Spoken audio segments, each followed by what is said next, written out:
Hi, I'm Dave Anderson, and I work for Globe Trekker. And the question was asked to me, well, what makes our system, our panels, different from, let's say, our competitors? And the biggest differences are everything. So we use polyisosanurate, which is a foam that is closed cell, and it is structural. You cannot crush it. It's non-squishy foam. What kind of poundage are we talking if, like, you test it in like a vise?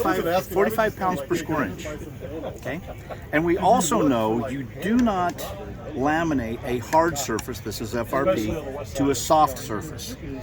If you do that, you can only do your panel in white, because the thermal expansion in any other color will cause this to delaminate. Yeah, of course, yeah. So what we do is we put a sub-laminate. This is a product called Asdel. Asdel is twice the strength of wood, half the weight, twice the R value. It is a recycled polypropylene. This is an Asdel Z, so it has fiberglass fibers in it, so it makes it extra strong. This is a piece of that without the foam on it. And you can see it's still, it's very, very tough, very strong stuff. Okay, the Asdel is what part? The inside of that. This is just a thick piece of it. Yep. Like you just like an example piece, yeah. Inside and out. Okay, as opposed to like what the campers in the past, what was it, Lewin or? Lewin, yeah. That was where delamination came Yeah, I know, from. and that's where all these failures are out for the RV industry. So we do not have any organic products at all in any of our panels, including the floors, where some manufacturers, they have organic products in it, such as plywood. They use plywood because if they're walking on a surface with PUR, polyurethane insulation, it's a squishy foam, it will crack the FRP and it will feel squishy under your feet. Yeah, so if it is compressing under certain loads, whether something bangs into it or there's like a compression twist factor or something, if it compresses like a helmet, then the outside will essentially separate. Yes. And which would then be total disaster in that wall. That's correct, that's right. So we do a hard surface against a not so hard, little bit softer surface against the foam. And that will help with any kind of delamination problems. You don't have to keep it white, a Globe Trekker panel white. It's not a warranty void.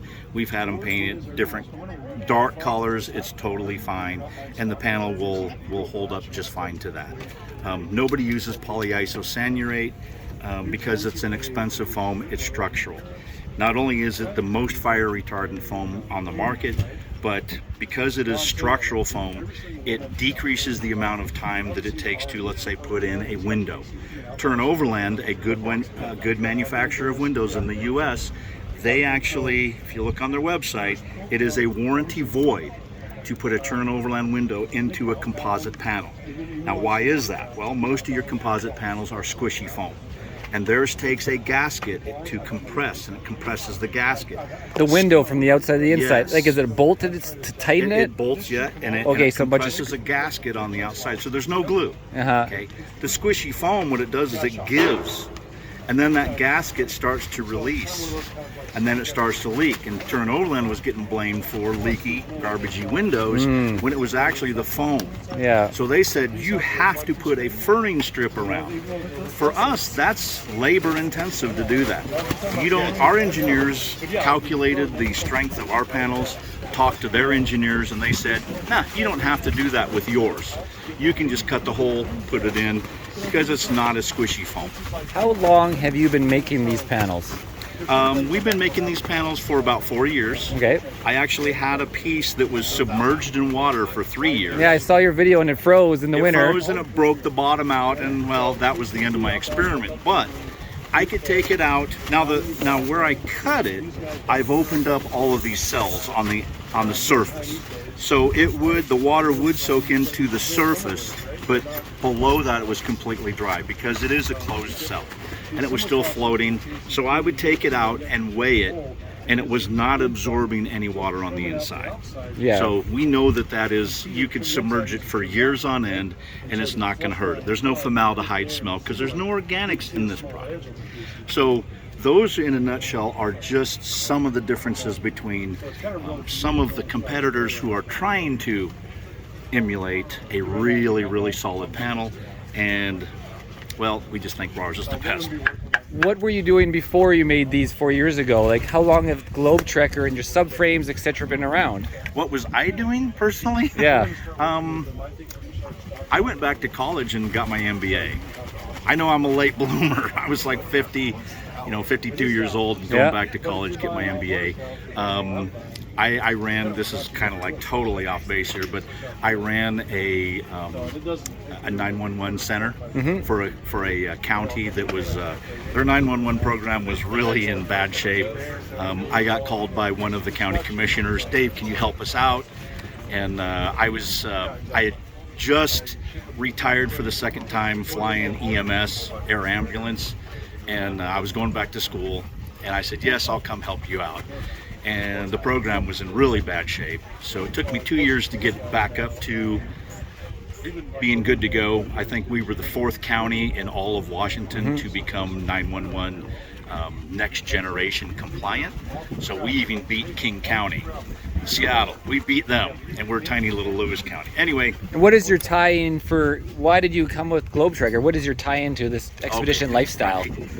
So my tie-in is that I own a Stewart & Stevenson M1078 military surplus. Like a 2001 or 2000? No, it's a 96. Okay, this is with the original motor, yeah? The original cat. Yep, A0. So I bought it to transport food for the Lewis County Gospel Mission, because I'm one of the directors of the mission. Volunteer. I'm a volunteer. And but I'm on the board of directors. I bought this to transport food. So in order to upkeep this, I started making videos of how to fix certain things, blah, blah, blah. Okay. So I have over 230 or so videos doing that. What happened is the lead engineer for Globe Trekker that designed all this, he had a host vehicle, and he was taking his host vehicle off-road, which is on an F550 chassis. Yeah. And hearing it creak and groan and grind because a host, the camper is hard bolted to the frame of the truck. Oh, he bolted it down. No, it is bolted that way. Oh, okay. It does not have a zero torsion subframe underneath it. So when he was going over terrain, it was creaking and groaning. So he knew that it wasn't going to last. So he decided to look what was out in the market, and what he found was not so good a stuff. And that's the reason why Globe Trekker came into existence, because no one really had a really decent zero torsion subframe. The panels were in America, really terrible. anyways, right? Yeah, even the stuff that's imported from China, really terrible stuff. I mean, nobody ever said that it's high quality. So that's where Globe Trekker came into existence. I say that I poisoned him because he was watching YouTube videos. He's like, hey, that Stewart & Stevenson's a really nice truck, and I can get it for a reasonable price. So I had sold him some parts for his truck, and just one conversation led to another, and so he's just like, well, hey, what are you doing? I'm like, hey, I just finished my MBA, COVID is here, so I'm just messing around doing YouTube videos. I was retired military, so I wasn't starving to death. Yeah. So I was getting my retirement. And then tell me about this demo thing right behind you really quick. You got it on the semi-truck chassis, essentially, on an international 7300. And this is like a demo rig for you at the moment? At the moment it is. And the chassis doesn't matter, because the zero torsion subframe, it is like your adapter plate. So you bring your chassis, whatever it is, and then we'll help you decide what subframe can go on it and what size box. Okay, so then people will order a subframe for you specifically after your conversations about all the dimensions for the rig, and you obviously have experience of all these LMTVs or 550s, etc. And I mean, I've looked at it. It looks a nice, beautiful piece of art for your subframe. And then the box, they send it. You sell it in pallets, where they self-assemble. You assembled one in your garage, I saw. Yeah. Otherwise, you can assemble it as well, and the person can pick it up. Yes. So we always assemble the very first one, so that we know that all of our engineering and all of the stuff that we do on our software actually works in real life. So the very first one that we did was for that LMTV, and everything fit, everything worked exactly like it was supposed to. Just like this one, Everything still has that same technology, the thermal brake with the aluminum extrusion, the really nice panels. Yeah, maybe you show real quick on that, on like your aluminum extrusion set up to connect your composite panels.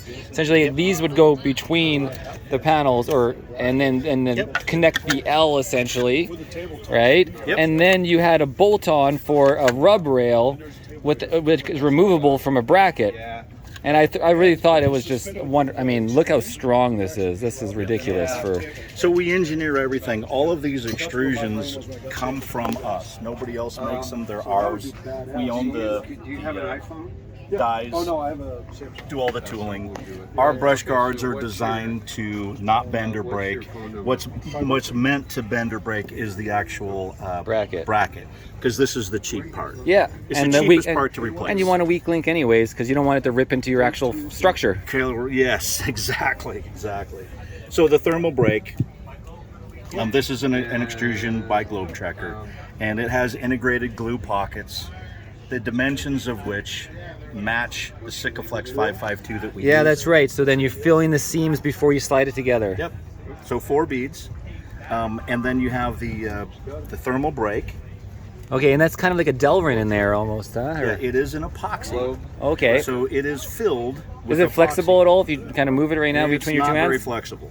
Okay, It is not made to be flexible because you want to have something that ties the inside to the outside. Is that what this material is too? Is it... Oh no, that's just hold it. This is just 3D printed a towel hook. Gotcha, just to hook it. Yeah, so it has integrated 80/20 rails.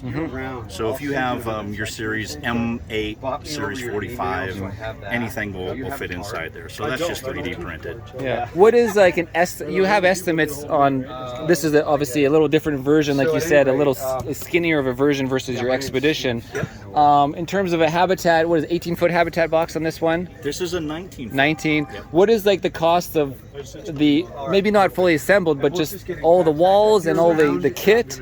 What is like just a base cost that you could tell people like me to get an understanding? Yeah, sure. So all of our prices are transparently put online.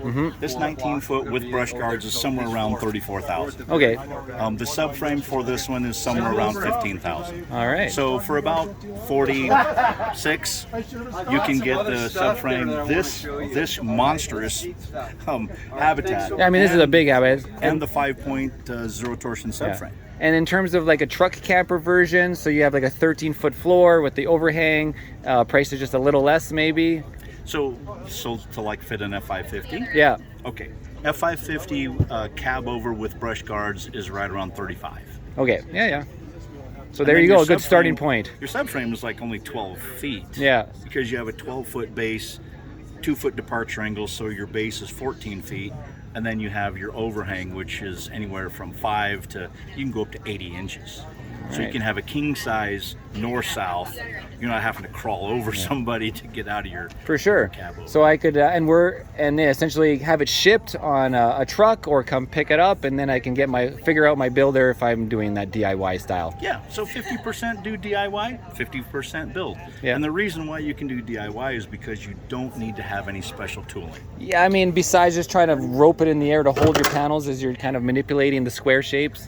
You know, like a lot of people would use like a lot of like tools to kind of hold them together as it dries, right? But it's not too difficult though with your setup. The tool that you use to hold them together is basically a sheet of plywood that's cut in half, and then you diagonally cut each piece. So now you have 4 squares.